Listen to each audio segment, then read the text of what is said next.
আমি আজ আপনাদের এক প্রবল প্রতিভাময়ী অভিনেত্রীর কথা পাঠ করে শোনাব। আশা করি আপনাদের সকলেরই ভীষণ ভালো লাগবে। তাহলে শুরু করি আমার আজকের পাঠ। এক প্রবল প্রতিভাময়ী অভিনেত্রীর নাম ছিল কাবেরী বসু। নদীর নামে নাম কাবেরী। সে শুধু মিলনের অনুরোধে, কারণ তার আগের বোনেদের যমুনা, জাহ্নবী, সরস্বতী সবারই নাম ছিল নদীর নামে। তবে আগের বোনেদের মতো তার গায়ের রং একেবারেই ফর্সা ছিল না। জন্মের পরই শ্যামাঙ্গী মেয়েকে দেখে তার বাবা আঁতকে উঠেছিলেন।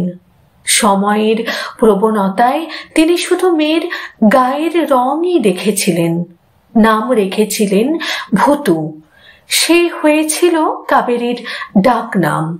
কালো মেয়ে, কৃষ্ণকলি। নাচতে ভালোবাসেন। রবীন্দ্রনাথ তাই কাবেরীর আপন হয়েছিলেন নাচের মধ্য দিয়ে। সেই নাচের সূত্রেই তার সুযোগ ঘটে সিনেমায় আসার। তখন কাবেরীর বয়স সবে 15। মঞ্চে শ্যামা নৃত্যনাট্যে তার অনবদ্য নাচ দেখলেন চিত্র পরিচালক সুবোধ মিত্র। মুগ্ধ হলেন। সুবোধ তখন সাহিত্যিক তারাশঙ্কর বন্দ্যোপাধ্যায়ের রাই কমল গল্প নিয়ে ছবি করার তোড়জোড় করছিলেন। নায়িকা চরিত্রের জন্য খুঁজছিলেন কম বয়সী, ব্যক্তিত্বময়ী, নাচতে জানা একটি নতুন মেয়ে। কাবেরীর মধ্যে তাকে খুঁজে পেলেন। বাবা কেবল মেয়ের গায়ের রং দেখেছিলেন। সুবোধ দেখলেন তার চোখ, দেখলেন ডাগর চোখের দুর্বার টান, পড়লেন ব্যক্তিত্বের আখর। সুবোধ মিত্র আর দেরি করলেন না, হানা দিলেন কাবেরীদের বাড়িতে। কাবেরীর দাদা গৌরাঙ্গ প্রসাদ বসু প্রযোজনা সূত্রে সিনেমা জগতের সঙ্গে জড়িত এবং সাহিত্য সূত্রে সাহিত্য জগতের সঙ্গেও জড়িত ছিলেন। তার লেখা অনেকগুলো গল্পের বই ইতিমধ্যে প্রকাশিত হয়েছিল। যাই হোক, গৌরাঙ্গ প্রসাদের কাছে হতে দিলেও সুবোধ মিত্রের প্রস্তাবে বাবা বেঁকে বসলেন। তিনি রক্ষণশীল মানুষ ছিলেন। সিনেমা তখনও সাবেক মানুষদের কাছে বায়োস্কোপ। ছেলে বায়োস্কোপের সঙ্গে জড়িত বটে। বাড়িতে হামেশাই বায়োস্কোপের লোকজন আসেন বটে, কিন্তু বায়োস্কোপের জগৎটা সম্পর্কে তার ধারণা মোটেই উঁচু নয়। তাই মেয়ে বায়োস্কোপে নামবে এ তিনি কিছুতেই হতে দিতে পারবেন না। বাড়ির মেয়েদের এতদিন হলে গিয়ে বায়োস্কোপ দেখতেই দেননি, তাই আবার অভিনয় অসম্ভব। ওদিকে সুবোধ নাছোড়বান্দা। কাবেরীর মধ্যে তিনি যে তার কল্পনার নায়িকাকে দেখে ফেলেছেন। কাবেরীকে তার চাই চাই, নইলে ছবি হবে না। শেষমেশ অনেক কাঠখড় পুড়িয়ে, অনেক বুঝিয়ে সুঝিয়ে বাবাকে নিমরাজি করাতে পারলেন গৌরাঙ্গ। এবার কাবেরী, তিনি স্বভাব সপ্রতিভ, এক পায়ে রাজি। অভিনয়, আর এমন কি নাচে কি অভিনয় করতে হয় না? সেকালের সফল অভিনেতা অভিনেত্রীদের মঞ্চের প্রেক্ষাপট থাকত। কাবেরীর তা ছিল না। মঞ্চ নাটকে অভিনয় কোনো কালেই করেননি, সিনেমাও সেভাবে দেখেননি।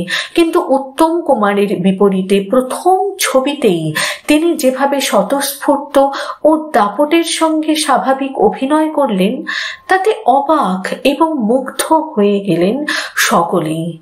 বুঝলেন এই মেয়ের সহজাত প্রতিভা আছে, জয় করে এগিয়ে যাবার ক্ষমতা আছে। 1955 সালের 8 মার্চ মুক্তি পেল রাই কমল পূর্ণ ও দর্পণা প্রেক্ষাগৃহে। যেমন ভাবা হয়েছিল তাই হলো। উত্তম কুমারের পাশাপাশি তার অসামান্য অভিনয় দেখে চারিদিকে ধন্য ধন্য পড়ে গেল। শুরু হলো নায়িকা কাবেরীর জয়যাত্রা। সেই জয়যাত্রার মাঝে সংসার, দুর্ঘটনা, দীর্ঘ অসুস্থতা প্রভৃতির কারণে অভিনয় জীবনে পড়ল দীর্ঘ ছেদ।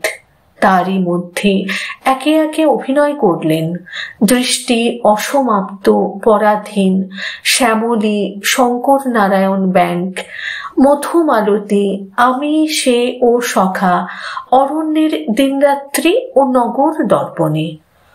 অসাধারণ সুন্দরী, অসম্ভব ফর্সা না হয়েও শুধুমাত্র অভিনয় প্রতিভার জোরে নায়িকা হওয়া যায়, স্মরণীয় হওয়া যায় এবং সামান্য কয়েকটি ছবিতে অভিনয় করেও নিজের একটি জায়গা করে নেওয়া যায়। এটা কাবেরী বসু প্রমাণ করে গেছেন।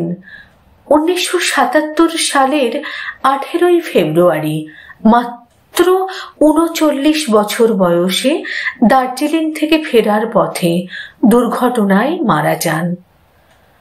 অসংখ্য ধন্যবাদ যিনি এই তথ্যটি বা এই লেখনীটি সোশ্যাল মিডিয়ায় পোস্ট করেছেন, তাকে আমার তরফ থেকে এবং আমার পরিবারের সকল সদস্যদের তরফ থেকে অসংখ্য ধন্যবাদ জানাই।